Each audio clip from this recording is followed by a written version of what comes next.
उस दिन मैं अपने पति के साथ बाज़ार गई थी। मैं बहुत दिनों से बाज़ार जाना चाहती थी, लेकिन वक्त नहीं मिलता था। आज रविवार था, पति भी घर पर थे, तो नाश्ता करने के बाद हम लोग बाज़ार आ गए।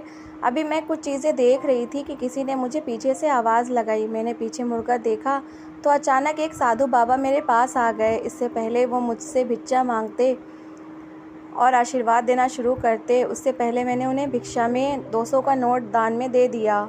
पैसे देकर मैं जैसे ही मुड़ी, उन्होंने मेरा पल्लू पकड़ लिया और बोला, देवी जी, पैसे वापस ले लीजिए। उनकी ये बात सुनकर मुझे बहुत अजीब लगा। ये पहले साधु बाबा होंगे जो पैसा लौटा रहे थे। रख लीजिए, क्या हुआ है, मैंने बोला तो फिर से मेरा पल्लू पकड़कर बोले, तुम वही हो ना।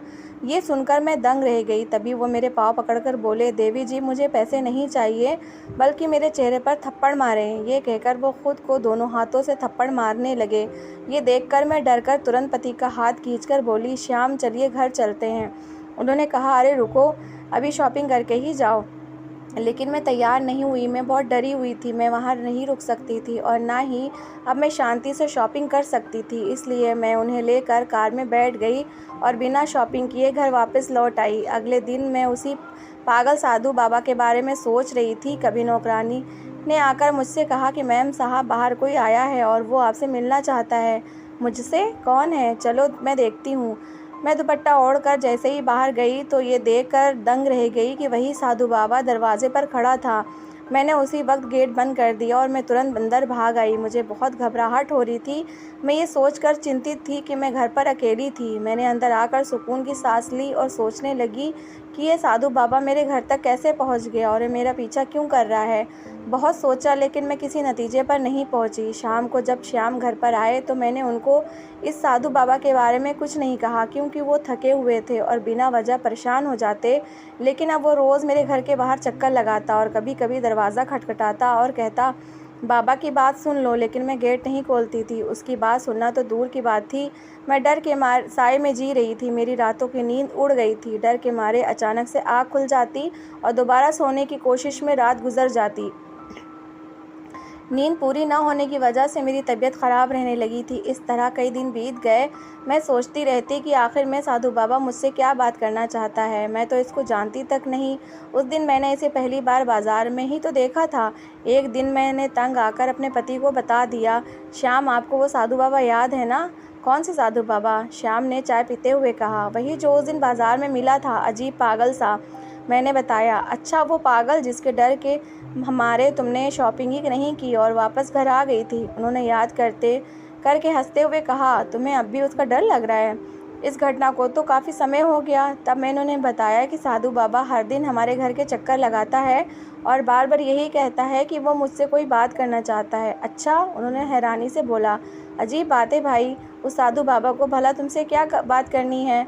यही तो मैं सोचती हूँ कि आखिर में उसको मुझसे क्या काम होगा। फिर एक दिन मैंने उस साधु बाबा को श्याम की मौजूदगी में अंदर बुला लिया और जब वो अंदर दाखिल हुआ तो अचानक मेरी नज़र उस साधु बाबा के कपड़ों में छुपे हुए उसके हाथ पर पड़ी, जिस पे वो चीज़ बंधी हुई थी, जिसे देखकर मेरी रूह तक काँप गई थी।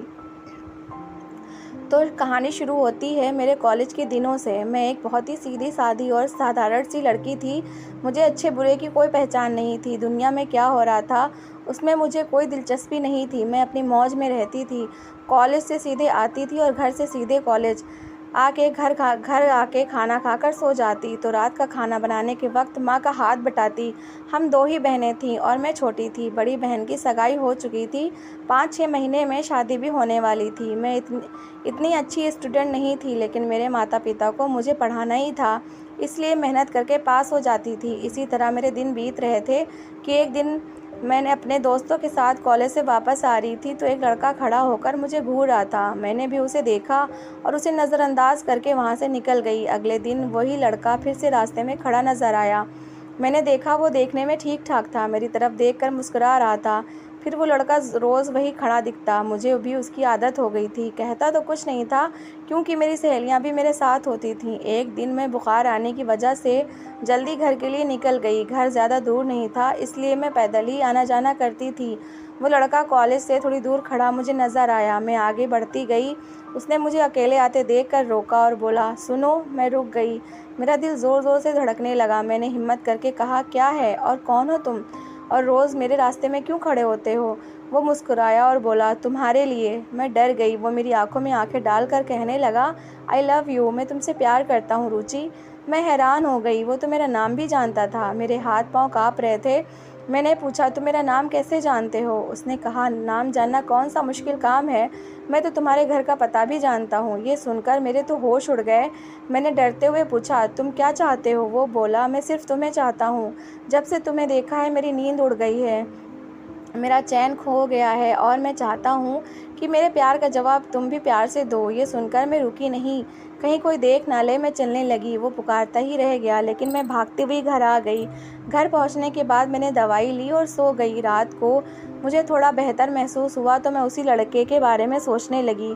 उसने अपना नाम पवन बताया था। उसके बारे में सोचते ही मेरा दिल ज़ोर ज़ोर से धड़कने लगा। ये पहली बार था जब किसी लड़के को मुझ में इतनी दिलचस्पी थी। मुझे बुरा भी लग रहा था। फिर वो रोज़ ही रास्ते में मुस्कुराते हुए मिलता और इशारों में नमस्कार करता और मैं शर्मा जाती। मैं कुछ दिनों बाद वो मुझे खत देने लगा और मैं घर आकर उसके खत पढ़ती, फिर उन्हें छुपाकर रख देती। फिर मैं भी उसके खत का जवाब लिख के देने लगी। मैं उसे पसंद करने लगी थी। हाँ, मैं उससे प्यार करने लगी थी। पहले प्यार का ये एहसास मुझे पूरे दिन उसी की यादों में डुबाकर रखता था। हम रोज़ रास्ते में एक दूसरे को देखते थे और ख़तों के ज़रिए बातचीत करते थे। फिर एक दिन उसने ख़त में लिखा कि हम कब तक आखिर ख़त लिखते रहेंगे, अब मिलो मुझसे, हम दोनों को कहीं मिलना चाहिए। मैंने जवाब में लिखा कि मिलना तो मैं भी चाहती हूँ, लेकिन ये संभव नहीं है, हम पकड़े जाएंगे। उसने लिखा, तुम कॉलेज जाना, वहाँ से मेरे साथ चलना, फिर मैं छुट्टी के वक्त कॉलेज में तुम्हें छोड़ दूँगा। मैं मान गई। अगले दिन मैं कॉलेज के लिए निकली तो कॉलेज के पास अपनी बाइक लेकर खड़ा था। मैंने इधर उधर देखा, उसकी बाइक पर बैठ गई। वो मुझे गार्डन ले गया। वहाँ मुझे अपनी मोहब्बत का यकीन दिलाता रहा। कई वादे किए, बहुत कस्में खाईं और कहा कि वो मेरे बिना नहीं रह सकता। उसके हमारे प्यार के प्रति गंभीरता को देखकर मुझे खुद पे गर्व होने लगा। मैंने कभी सपने में भी ये नहीं सोचा था कि कोई लड़का मेरी ज़िंदगी में आएगा और मुझसे बेइंतहा मोहब्बत करेगा। मैं उस दिन बहुत खुश थी। घर आई तो उसे याद करके बार बार मुस्कुराती थी। उससे बात किए बिना अब रह नहीं पाती थी। बस हर जगह मुझे वही नज़र आता। मैंने घर पर उसके बारे में किसी को नहीं बताया था। फिर हम अक्सर मिलने लगे, पहले गार्डन में, फिर होटलों में, और एक दिन वो मुझे अपने दोस्त के फ्लैट ले गया। मैं डर गई और बोली, पवन, तुम मुझे यहाँ क्यों लाए हो? वो बोला, तुम अंदर तो चलो। मेरा हाथ पकड़कर मुझे अंदर ले आया। ये एक छोटा सा एक कमरे का फ्लैट था जहाँ वो मुझे लेकर आया था। उसने मुझे प्यार भरी और लगाव भरी नज़रों से देखते हुए कहा, बहुत जल्द अपने परिवार वालों को तुम्हारे घर भेजूंगा। और फिर मैं भी उसकी चिकनी चुपड़ी बातों में आकर उसमें खो गई, क्योंकि मैं उसकी मोहब्बत में बहुत मजबूर हो गई थी।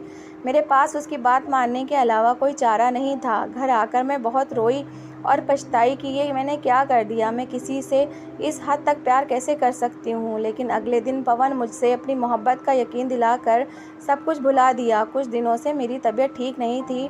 मेरा शरीर बेजान सा हो रहा था। एक दिन मुझे कॉलेज में चक्कर आ गए तो मेरी सहेली मुझे जबरन पास के क्लिनिक में ले गई, जहाँ मेरा चेकअप करने के बाद डॉक्टर ने मुझसे मेरे पति का नाम पूछा, जिसे सुनकर मैं चौंक गई और सहेली की तरफ देखा। मेरी सहेली बोली, डॉक्टर साहिबा, ये तो कुंवारी है, शादीशुदा नहीं है। ये सुनकर डॉक्टर ने अजीब नज़रों से मेरी तरफ देखा और कहा, तो फिर ये बच्चा किसका है? बच्चा मेरे पैरों तले ज़मीन खिसकने लगी। ये सुनकर मुझे चक्कर आ रहा था। डॉक्टर क्या कह रही थी मुझे कुछ समझ नहीं आ रहा था। मेरी सहेली रिंकी मुझे क्लिनिक से बाहर ले आई और बताया कि मैं माँ बनने वाली हूँ। मेरी हालत देखकर उसने मुझसे और कुछ नहीं पूछा और मुझे दिलासा देते हुए बोली, मैं किसी को नहीं बताऊंगी, इस राज को राज ही रखूंगी। इस समय तुम्हारी हालत ऐसी नहीं है कि मैं तुमसे कोई सवाल जवाब करूं। उसने मुझे घर छोड़ा और चली गई। जब मैं घर पहुंची तो अपने बिस्तर पर गिरकर बहुत रोने लगी। ये क्या हुआ मुझसे? अब मैं क्या करूं? कैसे मुंह दिखाऊंगी दुनिया को? अपने घर वालों से क्या कहूंगी? तो इस वजह से इतने दिनों तक मेरी तबीयत ख़राब थी। उफ, सोच सोच कर मेरा सिर फट रहा था। अब आगे क्या होने वाला है? अगले दिन मैं पवन से मिली और उसे सारी बात बताई। वो बिल्कुल भी परेशान नहीं हुआ। कहने लगा, घबराओ नहीं, मैं जल्दी अपने घर वालों को भेजूंगा। तुम अपने घर पर बात करो और अगर नहीं माने तो हम दोनों भागकर शादी कर लेंगे।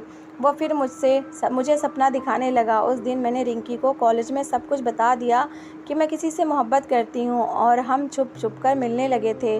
और ये बच्चा उसका ही है। अब बताओ मैं क्या करूं? वो कहने लगी, मुझे कुछ समझ में नहीं आ रहा है। बस उस लड़के से कहो कि वो जल्द से जल्द तुमसे शादी कर ले, नहीं तो बहुत बुरा होगा। अभी कोई इस बच्चे के बारे में नहीं जानता, अगर कुछ महीने बीत गए तो छिपाना मुश्किल हो जाएगा। मैंने उससे कहा कि उसने अपने घर वालों को भेजने का कहा है। आज मैं घर पर बताऊंगी मैं किसी को पसंद करती हूँ। घर आकर मैंने अपनी माँ को बताया, माँ मैं एक लड़के को पसंद करती हूँ और मैं उससे शादी करना चाहती हूँ। वो लोग रिश्ता मांगने के लिए आना चाहते हैं। माँ को ये बात सुनकर बहुत गुस्सा आया। वो बोली, अब तुम खुद लड़का पसंद करोगी? यही संस्कार दिए हैं मैंने तुम्हें? खबरदार, जो वहाँ से कोई आया तो मना कर दो उन्हें। अभी तो तुम्हें पढ़ना है और शादी के चक्कर में नहीं पड़ना है। समय आते ही हम तुम्हारे लिए अच्छा रिश्ता ढूंढ कर तुम्हारी शादी कर देंगे। मैंने कुछ कहने के लिए मुंह खोला तो वो बोली, बस मुझे और कुछ नहीं सुनना। वो कुछ भी सुनने को तैयार नहीं थी। अब मैं क्या करती? अगले दिन मैंने पवन को बताया तो वो सोचते हुए बोला, अब भागने के अलावा कोई चारा नहीं है। तुम पेट से ना होती तो इंतज़ार कर लेता, लेकिन अब ऐसी हालत में कोर्ट मैरिज इस समस्या का एकमात्र समाधान है। तुम ऐसा करो, आज रात अपनी ज़रूरी सामान लेकर तैयार रहना। हम रात को भाग कर सुबह कोर्ट में शादी कर लेंगे। मैं उसकी बात न मानती नहीं तो क्या करती? मजबूरी वैसे भी मेरी किस्मत बन चुकी थी। उस रात मैंने अपना ज़रूरी सामान एक छोटे से बैग में डाला और सबके सोने का इंतज़ार करने लगी। जब सब सो गए तो मैंने हिम्मत करके बैग उठाया और चोरी से बाहर निकल आई। बाहर नुक्कड़ पे पवन बाइक लिए मेरा इंतज़ार कर रहा था। मैं बाइक पे बैठकर उसके साथ निकल आई। दूर एक बंगले के पास उसने अपनी बाइक रोक दी और मुझे अंदर आने के लिए कहा। मैंने पूछा कि ये किसका घर है? वो बोला, ये उसके दोस्त का घर है। हम आज रात यहीं रुकेंगे। और वहाँ और भी लड़कियाँ थीं और मर्द भी मौजूद थे। गलियारे से गुजरने के बाद वो मुझे एक ड्राइंग रूम जैसे कमरे में ले आया। वहाँ एक उम्रदराज औरत चारपाई पर बैठकर पान चबा रही थी। ले आए लड़की? पवन, वो औरत बोली। देख लो। पवन ने कमीनेपन से मेरी तरफ देखते हुए बोला, अच्छी है। पवन बोला, मेरे पैसे दो, मुझे देर हो रही है। मैं हैरान परेशान होकर खड़ी थी, कभी उस औरत को कभी पवन को देख रही थी जो औरत से पैसे वसूल कर रहा था। मैं चिल्लाई, पवन ये सब क्या है और तुम इस औरत से किस चीज़ के पैसे ले रहे हो? पवन ने पैसे लिए और बात किए बिना ही चलता बना। मैं उसके पीछे भागी। औरत उठी और बोली, वो तुम्हें बेचने आया था। ये सुनकर मेरा रंग फीका पड़ गया था। मैंने ना में अपना सिर हिलाया। तुम्हारा सौदा करके गया है, अब तुम मेरे कोठे की रौनक हो। जैसा मैं कहूँगी तुम वैसा ही करोगी। उसने मेरे सिर पर धमाका किया। नहीं, छोड़ो मुझे, मैं यहाँ नहीं रहूँगी। उन लोगों ने मुझे कमरे में बंद कर दिया। एक लड़की मेरे पास आई और बोली, पवन पहले भी 2 लड़कियाँ इसको बेच चुका है। मैंने ये क्या कर दिया? साथ साथ मैं अपनी इज्जत भी गंवा चुकी थी। मैंने दरवाजे पर ज़ोर ज़ोर से दस्तक दी और आवाज़ लगाई, मुझे जाने दो। मगर उन लोगों को ऐसी चीख और पुकार की आदत थी, मेरी किसी ने नहीं सुनी। थक हार के मैं शांत हो गई थी। उस औरत का ख़ास चमचा और लड़कियों का दलाल, जिसका नाम सुरेंद्र था, मेरे लिए रोज़ खाना पीना दे के जाता और समझाता कि ज़िद मत कर, बात मान ले। ये जमुनाबाई का कोठा है, यहाँ कोई कहीं नहीं जा सकता। वो कभी कभी मुझे मारता भी था। मेरे लिए खाना लाया और मैंने चुपचाप खा लिया और उससे कहा, मुझे बाहर आने दो, यहाँ मेरा दम घुट रहा है। जैसा तुम लोग चाहते हो मैं वैसा ही करूँगी। ये सुनकर वो बहुत खुश हुआ और खाना खाने के बाद मुझे बाहर ले आया। जमुनाबाई भी मुझे देखकर बहुत खुश हुई और एक लड़की को बुलाया जिसका नाम शीतल था। उससे कहा कि रुचि का हुलिया दुरुस्त कर इसे सब कुछ सिखा दे, खाने पीने का ख्याल रखा कर, ये पेट से है। शीतल बहुत अच्छी लड़की थी, मेरा बहुत ख्याल रखती थी। कुछ ही दिनों में मेरी उससे दोस्ती हो गई। वो भी मेरी तरह हालात का शिकार होकर यहाँ पहुँची थी। मैंने उससे अपना सारा किस्सा सुनाया था। उसने मुझसे कहा, तुम किसी तरह से यहाँ से भाग जाओ। मैंने उससे पूछा, क्या ये मुमकिन है? मेरी आंखें चमक उठीं। उसने मुझसे वादा किया कि वो इस कोठे से मुझे उसकी तरह बाज़ारू औरत नहीं बनने देगी। वो मौका देखकर मुझे यहाँ से निकाल देगी। उसकी बातें सुनकर मुझे तसल्ली हुई, लेकिन सुरेंद्र के होते हुए ये कैसे संभव हो सकता था? लेकिन एक दिन एक नई लड़की आई थी और सुरेंद्र का सारा ध्यान उसी पर था। शीतल ने चोरी से गेट के ताले की चाबी बनवाई थी और सुरेंद्र के कमरे में जाकर उसके पानी में बेहोशी की दवा मिलाई थी। देख रुचि, आज तुम्हें यहाँ से हर हाल में निकलना है, शीतल बोली। लेकिन मैं कहाँ जाऊँगी? मैं घबराकर बोली। दुनिया बहुत बड़ी है रुचि, बस हिम्मत करनी होगी, सहारा मिल ही जाता है। तुम्हें जहाँ भी सहारा मिलेगा वो इस जगह से तो बेहतर ही होगा। रुचि, शीतल बोली। मैंने सिर पर मैंने सिर हिला के उसकी बात को मान लिया। ये वो जगह थी जहाँ रात को दिन होता था और सुबह सभी लोग थक कर कुछ घंटों के लिए सो जाते थे। यहाँ से रात को निकलना नामुमकिन था, इसलिए शीतल ने मुझे सुबह सुबह यहाँ से बाहर निकलने का प्लान बनाया। यहाँ जब सब सो रहे थे, मैंने अपना सामान उठाया और दबे पांव शीतल के साथ गेट तक आ गई। इधर उधर देखते हुए शीतल ने ताला खोला और मुझे गले से लगा लिया और मुझे वहाँ से बाहर निकलने के लिए कहा। शीतल, मैं ये तुम्हारा एहसान ज़िंदगी भर नहीं भूलूंगी। भगवान तुम्हें इसका फल ज़रूर देगा। ये कहकर मैं वहाँ से बाहर निकली। शीतल ने फिर से ताला लगा दिया। मैं अब घर नहीं जा सकती थी। मैं रिक्शा में बैठकर उसे पता बताकर उसी डॉक्टर की क्लिनिक पहुँच गई। कुछ घंटों बाद डॉक्टर साहिबा अपने दवाखाने पहुंच गई। मुझे देखकर उन्होंने मुझे पहचान लिया। मैंने उनसे कहा कि मैं अबॉर्शन कराने आई हूं। वो मेरी सारी हकीकत सुनने के बाद बोली, ये गुनाह का काम मैं नहीं करूंगी, और मुझे अपने घर ले गई। वो बहुत ही सरल स्वभाव की औरत थी। मेरा बहुत अच्छे से ख्याल रखा और मेरी शादी अपने छोटे भाई श्याम से कर दी, सब कुछ जानते हुए भी, और कहा कि श्याम को अपने अतीत के बारे में कुछ नहीं बताना, मैं सब संभाल लूँगी। मैं बहुत खुश थी। मैंने श्याम को कुछ नहीं बताया, ये तक भी नहीं कि ये बच्चा उनका नहीं है। उनके हिसाब से मैंने 7वें महीने में बच्चे को जन्म दिया था। मेरा बेटा 1 साल का हो चुका था। ये थी पिछली कहानी। अब आगे सुनिए। उस दिन मैंने सोचा कि साधु बाबा को श्याम के सामने बुला लूं, मालूम तो पड़े वो आखिर मुझसे क्या बात करना चाहता है। जब वो अंदर आया तो मेरी नज़र कपड़े में छुपे उसके हाथ पर पड़ी, जिस पे वही घुंघरुओं की पट्टी बंधी हुई थी जो सुरेंद्र के हाथ पर बंधी होती थी। मेरा दिल धड़कना ही भूल गया था, ये जानकर कि ये कमीना कोई साधु बाबा नहीं बल्कि साधु बाबा की भेष में सुरेंद्र है। श्याम ने उससे पूछा कि क्यों मेरे घर के चक्कर लगाते हो और क्या कहना चाहते हो। उसने मेरी ओर देखा और बोला, मुझे मदद चाहिए। उसकी बातों से मुझे पसीना आ रहा था। वो मेरे बारे में श्याम को बताने ही वाला था।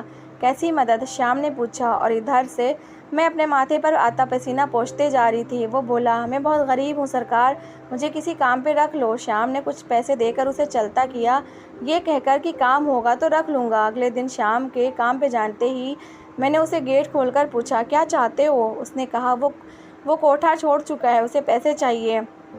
मैंने उसे पैसे दिए, लेकिन हर बार वो पैसे मांगने के लिए फिर से आ जाता। मैं पैसे बहुत बार दे चुकी थी, ना देती तो वो शाम को सब कुछ बता देता। मैं यही सोचती थी कि उसे कैसे छुटकारा पाऊँ। मेरे मन में उसे मार डालने के अलावा कुछ नहीं आता था, लेकिन मैं ये नहीं कर सकती थी। लेकिन अब उसके ब्लैकमेलिंग में नहीं आऊँगी, ये सोच लिया, और अगली बार उसे पैसे नहीं दिए। वो धमकियाँ देता रहा, लेकिन अब मैं ये सोच के उसके डर से बाहर निकल आई थी कि आखिर कब तक उसके डर से जीती रहूँगी। अगले दिन वो फिर आ गया। मुझे बताया कि श्याम को बता चुका हूँ तुम क्या हो, मैं अपना बदला ले चुका, अब क्या करोगी? वो ये कहकर हंसने लगा कि उसी वक्त श्याम पुलिस लेकर वहाँ पहुँच गए और पुलिस सुरेंद्र को गिरफ्तार करके चली गई। श्याम मेरे साथ अंदर आ गए और मैं सिर झुकाकर कुर्सी पर बैठ गई। वो मेरी तरफ देखते रहे, फिर बोले, रुचि, मैं ये सब पहले दिन से ही जानता था। ये सुनकर मैंने सिर उठाया तो वो बोले, हाँ, मेरी बहन ने मुझे सब कुछ बता दिया था। मुझे तुम अच्छी लगी थी, तुम अच्छी लड़की थी, तुम्हारे साथ बहुत गलत हुआ, लेकिन मैं तुम्हें इसकी सज़ा क्यों देता? तुम उस वक्त नादान थी, तुम्हें पूरा हक था कि तुम भी अच्छी ज़िंदगी जियो। मुझे तुम्हारे अतीत में कोई दिलचस्पी नहीं है, तुम मेरे लिए एक अच्छी जीवन साथी साबित हुई हो। मुझे तुमसे बहुत प्यार है, बस इतना याद रखना और हमेशा मेरा साथ देना। मैं उनकी ऋणी हो गई थी। उनके एहसान, उनकी मोहब्बत मेरी किसी अच्छाइयों का फल था, लेकिन मुझे याद नहीं आ रहा था।